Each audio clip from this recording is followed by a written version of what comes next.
అందరికీ నమస్కారం అండి. ఈరోజు కథ 8 గంటలకి పాపని స్కూలులో దించేసి గుడికి వెళ్ళి వస్తుంది మధుర. నిర్మానుష్యమైన రోడ్లో వేగంగా ఒక కారు వచ్చి ఆగింది. తన మానాన తాను నడుచుకుంటూ వెళ్తోంది.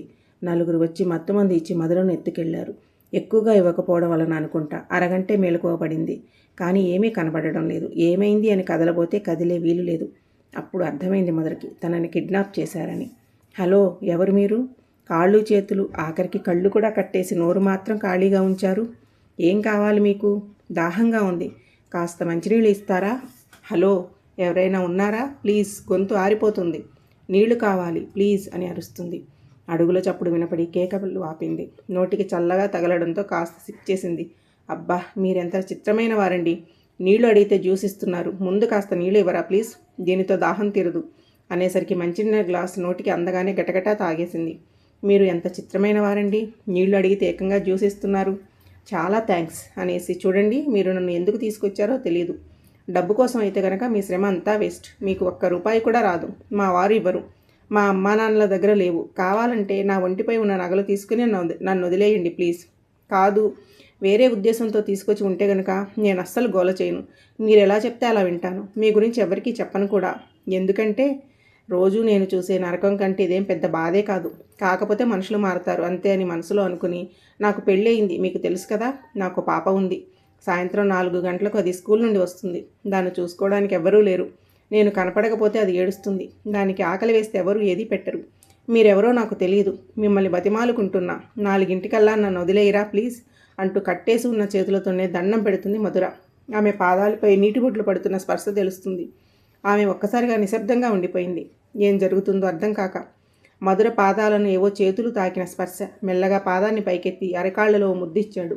గుండె జారినట్టయింది మధురకి. మెల్లగా కాలు కింద పెట్టి తడిచేరిన చోట పాదాలను ముద్దాడాడు. హృదయం అల్లకల్లోలంగా అవుతుంది మధురకి. అసలు ఏం జరుగుతుంది అని అయోమయంలో ఉంది. శబ్దం లేకుండా లేచాడేమో. ఏం చేస్తున్నాడో అర్థం కాక చూసేందుకు ఏమీ కనపడక ఏం జరుగుతుందో అని ఎదురు చూస్తోంది. మెల్లగా ఓ ముద్దు నుదిటిపై ఇచ్చాడు. మనసు గాల్లో తేలుతున్నట్లు ఉంది మధురకి. మోకాళ్ళపై కూర్చుని మధుర చేతులు జాచి తన చేతిలో అతని ముఖాన్ని ఉంచి అలాగే ముద్దాడాడు.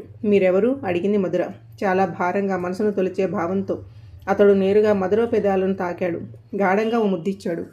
మధుర కళ్ళ నుంచి జారే నీరు జలపాతం అవుతుంది. అతడు కాస్త దూరంగా జరిగి మధురను చూస్తూ నిలుచున్నాడు.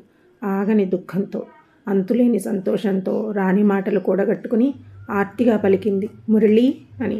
మెల్లగా కళ్ళకు గట్టిన గంతలు విప్పి తననే తదేకంగా చూస్తున్నాడు మురళి. ఇంకా గుర్తున్నాను కదా అని అడిగాడు తడి నిండిన కళ్ళతో. మర్చిపోతే కదరా గుర్తు చేసుకోవడానికి అంది మధుర.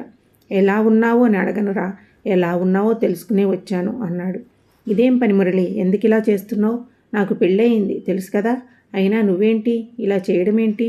మాట్లాడాలంటే మాట్లాడినారా అంటుంది ఆర్తిగా. మాటలే అయితే ఇదంతా ఎందుకు మధురా? నాకు నువ్వు కావాలి, జీవితాంతం నా తోడుగా ఉండాలి అన్నాడు మురళి. నీకు మతి ఉండే మాట్లాడుతున్నావా మురళి? నేను ఓ ఇంటి ఇల్లాలిని అంది. అవును తెలుసు మధురా, నువ్వు ఓ ఇంటి ఇల్లాలివి, ఇంటికేగా, వాడి మనసుకి కాదుగా అనేసరికి తలదించుకుంది మధుర. ఏంటి మధుర, ఏం మాట్లాడవు? నిజం చెప్పు, నువ్వు సంతోషంగా ఉన్నావా అన్నాడు. ఎలా ఉన్నా ఓసారి ఆడపిల్ల మెడలో తాళిపడ్డాక ఆ జీవితం అక్కడే అంకితమైపోవాలి మురళి. దీన్ని మార్చే హక్కు ఎవరికీ లేదు అంది. హక్కు గురించి మాట్లాడుకు మధుర. మెడలో 3 ముళ్ళు వేస్తే మొగుడు అయిపోతే ప్రేమకి అర్థం, విలువ లేనట్టే. నీ మనసులో తను లేనప్పుడు ఎలా తను నీకు భర్త అవుతాడు అని అడిగాడు. ఎవరు చెప్పారు మళ్ళీ తను లేడని? లేకుండానే ఇన్నాళ్ళు కాపురం చేస్తున్నానా?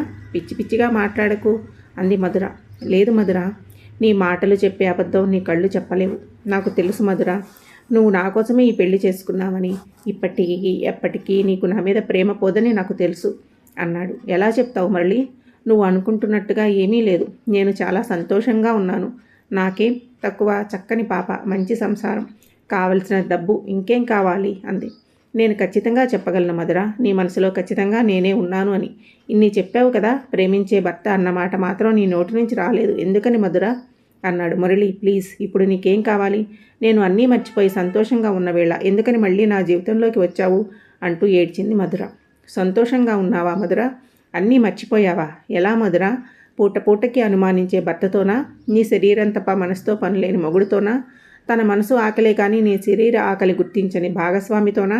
ఆడదానిగా తప్ప ఒక మనిషిగా గుర్తించని మురుగంతోనా? ఎవరితో సంతోషంగా ఉన్నావు మధుర? పోనీ మీ అమ్మా నాన్నని గౌరవంగా చూసే అల్లుడితోనా, నీ బిడ్డని కంటికి రెప్పలా కాచుకునే తండ్రితోనా, నీ తోబుట్టువులను ఆదరించే బావతోనా, నీ ఆనందానికి దారులు వేసే ఓ మనిషితోనా?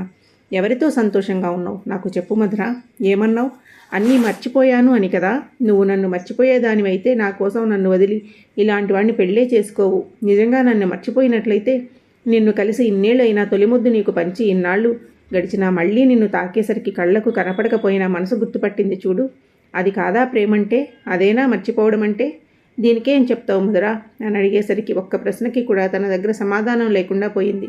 ఏరా ఒక్క మాట మురళి, నీకేమవుతుందో అని నాకు భయంగా ఉందిరా. నేను ఇక్కడ ఉండలేను. ఏదో ఒకటి చెయ్యరా అంటే నీతో పాటుగా నేను రాలేనా మధురా? నీ కోసం నా ప్రాణాలు అయినా ఇవ్వలేనా? నా కోసం ఆలోచించి నన్ను ఇలా ఒంటరిగా వదిలేసి వెళ్ళిపోతావా? పోనీలే, నాకు దూరమైన సంతోషంగా ఉంటే చాలు అనుకున్నాను రా. కానీ నీ ఫ్రెండ్ని నీ గురించి అడిగితే చెప్పింది. నువ్వేంటో నీ లైఫ్ ఏంటో ఇక నా వల్ల కాలేదు మధుర. ఏదేమైనా కానీ లోకం ఏమైనా అనుకోని నా మధుర ఇలా కన్నీళ్లతో ఇంగిపోవడానికి నేను ఒప్పుకోను. నా మధుర ఎప్పటిలా మధురంగా నవ్వుతూ ఉండాలి. ఆ రాగాలు నేను వినాలి. ఇదే ఫిక్స్ అయ్యాను. అందుకే ఎత్తుకొచ్చేశాను అన్నాడు. నీకు పిచ్చి పట్టింది మురళి. అక్కడ నా కూతురు పరిస్థితి ఏంటి అని ఆలోచించావా? ఈ లోకానికి ఏమని సమాధానం చెప్తావు? లేచిపోయింది అని నింద మోస్తూ నేను ఎలా బతకాలి? నువ్వేం చేస్తున్నావో నీకు అర్థమవుతుందా? ఎవరికీ తెలియకముందే నన్ను వదిలే మురళి. నీకేం కాకూడదనేగా నేను వదిలి వెళ్ళాను. కానీ మళ్ళీ మొదటికే తీసుకొచ్చావు. నాకు చాలా భయంగా ఉంది మురళి. చెప్పేది వినరా? వదిలేయరా ప్లీజ్ అంటూ బతిమాలుతుంది ప్రేమ భయం కలిసిన భావంతో. మధుర ఆపు. నా మీద నీకు నమ్మకం ఉందా అని అడిగాడు మధురని గట్టిగా పట్టుకుని. ఉంది అని తలూపింది. అదే నమ్మకంతో ఉండు. ఏం జరుగుతుందో చూడు. ఈ క్షణం నుండి నీ బాధ్యత నాది. నీ బాధ సంతోషం నీ జీవితం కూడా నాదే అనేసి వెళ్ళిపోయాడు. ఏం జరుగుతుందో అని కంగారు పడుతుంది మధుర. సాయంత్రంకి పాపని తీసుకుని వచ్చాడు. సంతోషించింది మధుర. పాపకి తనకి భోజనం తీసుకొచ్చాడు. వాళ్ళతో పాటు తను కూడా తిన్నాడు. ఎప్పుడూ కూడా అలా కలిసి భోజనం కూడా చేయని మధుర ఆ క్షణం ఏదో అనుభూతికి లోనైంది. పాపని మెల్లగా నిద్రపుచ్చింది. పాప పడుకున్నాక మురళి దగ్గర కూర్చుని ఇలా అడిగింది. మురళి, నేనంటే నా మీద ప్రేమ ఉంది కాబట్టి నన్ను కావాలి అనుకుంటున్నావు. కానీ ఈ పాప నీది కాదు కదా మురళి. ఎలా దగ్గరికి తీసుకోగలవు అని. పిచ్చి. తను ఇచ్చింది కోట్ల కణాల్లో ఒక్కటి. కానీ నువ్వు ఇచ్చింది నీ రక్తం, నీ ధైర్యం, నీ మనసు, నీ ఆలోచనలు, నీ ప్రేమ, నీ అనురాగం, నీ ఆప్యాయత. తను ఇచ్చిన ఒక్క కణానికే పాప తనది అయిపోతే నువ్వు ఇచ్చిన ఇన్ని వెలకట్టలేని వాటితో పోలిస్తే పాప నీది అవుతుంది. కానీ నీది అనేది ఏది నాది కాదా? నువ్వే నా దానివి అయినప్పుడు నీ ప్రేమను పంచుకుని పుట్టిన ఆ పాప నాది కాదంటావా మధుర అనేసరికి మురళి కాళ్లపై పడిపోయింది మధుర, నువ్వు ఉండాల్సింది పాదాల దగ్గర కాదురా, నా గుండెల్లో ఇలా రా అని తన హృదయానికి హత్తుకున్నాడు. ఇన్నాళ్ళ ఎడబాటుకు ఇన్నాళ్ళు భరించిన బాధకు మనసారా సేదదిరింది మధుర. 2 రోజుల తర్వాత మధుర భర్త పోలీసులతో సహా వచ్చి గొడవ చేసేసరికి మధుర పాపని తీసుకుని బయటికి వచ్చింది. చుట్టుపక్కల వారంతా బయటికి వచ్చారు. మధుర అమ్మా నాన్న ఇద్దరిని అదోలా చూస్తున్నారు కంగారుగా. మిస్టర్ మురళి, మీరు ఇతని భార్యను పాపని కిడ్నాప్ చేశానని కంప్లైంట్ ఇచ్చారు. ఇప్పుడు అది రుజువైంది కూడా. మిమ్మల్ని అరెస్ట్ చేస్తున్నాం. మీరు మాతో రండి అని ఇన్స్పెక్టర్ అనగానే అలాగే వస్తానండి, కాకపోతే చిన్న సందేహం అన్నాడు. ఏంటది అన్నాడు మధుర భర్త. మరి ఈ 3 రోజులు నేను మధురతో కాపురం చేశాను. అయినా పర్లేదు, తీసుకెళ్తాను అంటే తీసుకెళ్ళండి, నాకేం అభ్యంతరం లేదు. లేదు, చెడిపోయిన దానితో నాకెందుకు అని వద్దు అనుకుంటే కనుక నేను మధురను నా గుండెల్లో పెట్టుకొని చూసుకుంటాను. ఆ భర్తగారి నిర్ణయం విన్నాక అప్పుడు వెళ్దాం అనేసరికి, చిచి, చెడిపోయిన ఆడదానితో మళ్ళీ సంసారం చేయడమా?